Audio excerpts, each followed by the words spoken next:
जैन साथियों, आज पार्लियामेंट के अंदर सभी दलों की मीटिंग थी। उस सर्वदलीय बैठक में मैंने अडानी के भ्रष्टाचार का मुद्दा उठाया। अडानी का भ्रष्टाचार जो पिछले 3-4 दिनों से काफी चर्चा में है। और यह भ्रष्टाचार क्या है? अडानी जो नरेंद्र मोदी जी के करीबी मित्र माने जाते हैं, जिनको मोदी सरकार ने पोर्ट दे दिया, एयरपोर्ट दे दिया, माइनिंग दे दी, जिसको मोदी सरकार ने सीमेंट की फैक्ट्रियां दे दी, जिसको मोदी सरकार ने बिजली के ठेके दे दिए, पानी के ठेके दे दिए, यानी कि सब कुछ उसके नाम पर नीलाम करते जा रहे हैं। उस अडानी ने एक ऐसा फाइनेंशियल फ्रॉड किया, एक ऐसा वित्तीय भ्रष्टाचार किया है जिसको आप सुनेंगे तो हैरान हो जाएंगे। आपको मालूम है, अचानक अडानी दुनिया के दूसरे नंबर के अमीर बन गए। उस वक्त भी मैंने कहा था कि ये दुनिया के 2 नंबरी अमीर बने हैं, और आज वो 2 नंबरी वाली बात सही साबित हो रही है।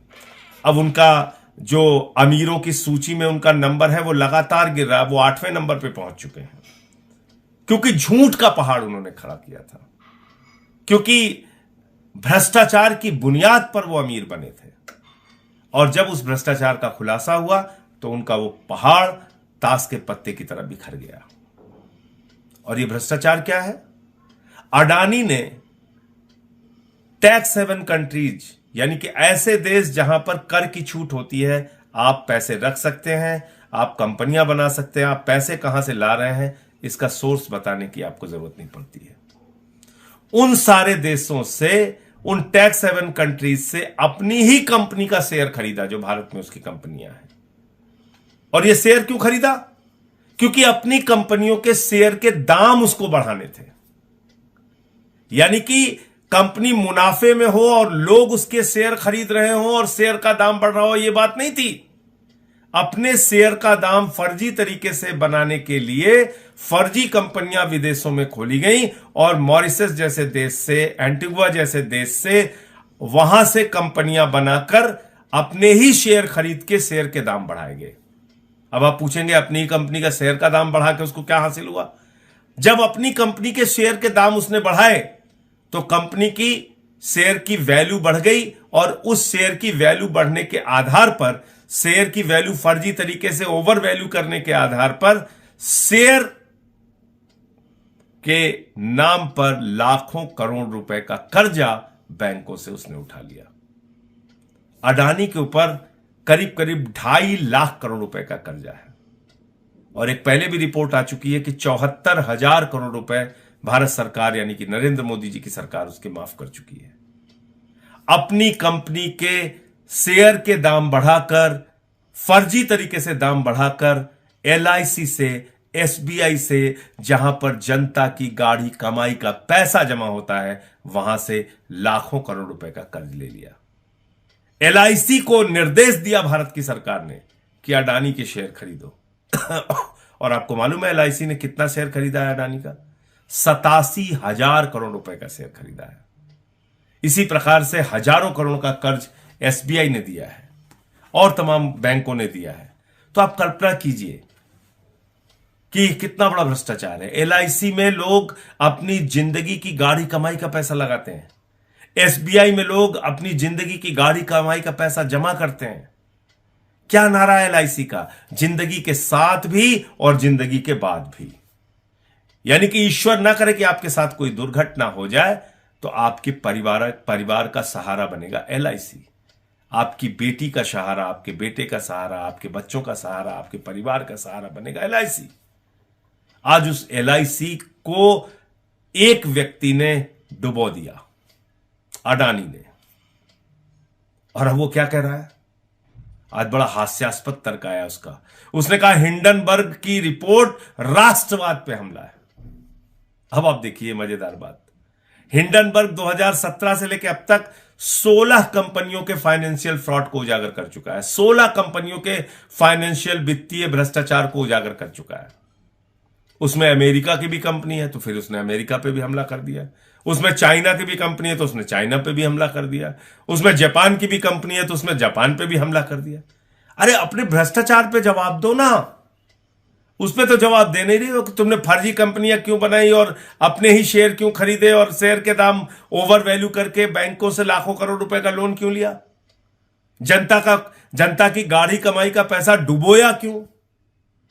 किसी ने अपनी बेटी की शादी के लिए पैसा जमा किया था, किसी ने मकान बनवाने के लिए पैसा जमा किया था, किसी ने छोटे मोटे रोजगार शुरू करने के लिए पैसा जमा किया था। वो सारा पैसा तुमने डुबा दिया। उस पर जवाब दो।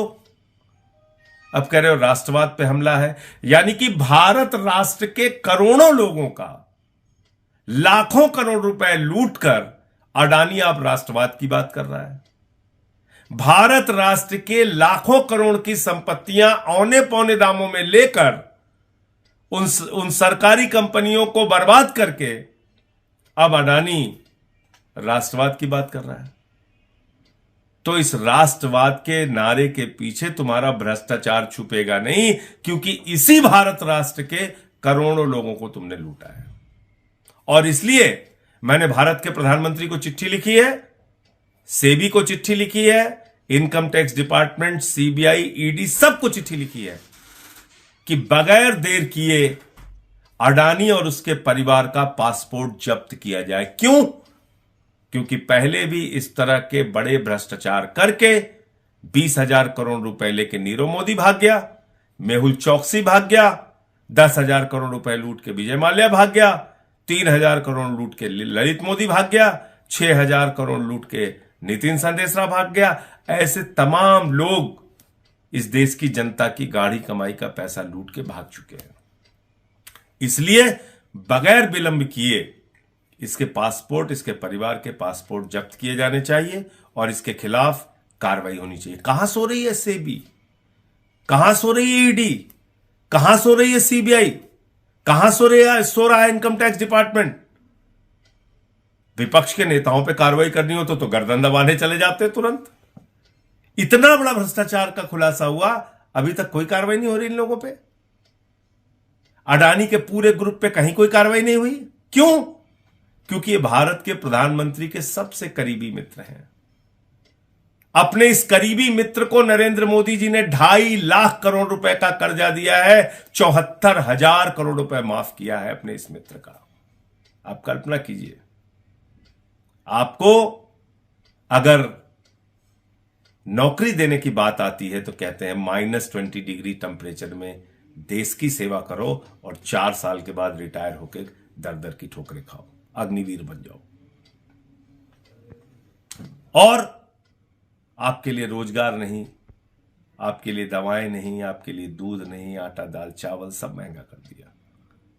लेकिन एक अडानी के नाम पर पूरा देश गिरवी रखने को तैयार है ये सरकार। इसलिए आज मैंने सर्वदलीय बैठक में मांग की है कि इन मुद्दों के ऊपर सदन में चर्चा कराई जाए और अडानी का जो भ्रष्टाचार है उसके बारे में सरकार जवाब दे।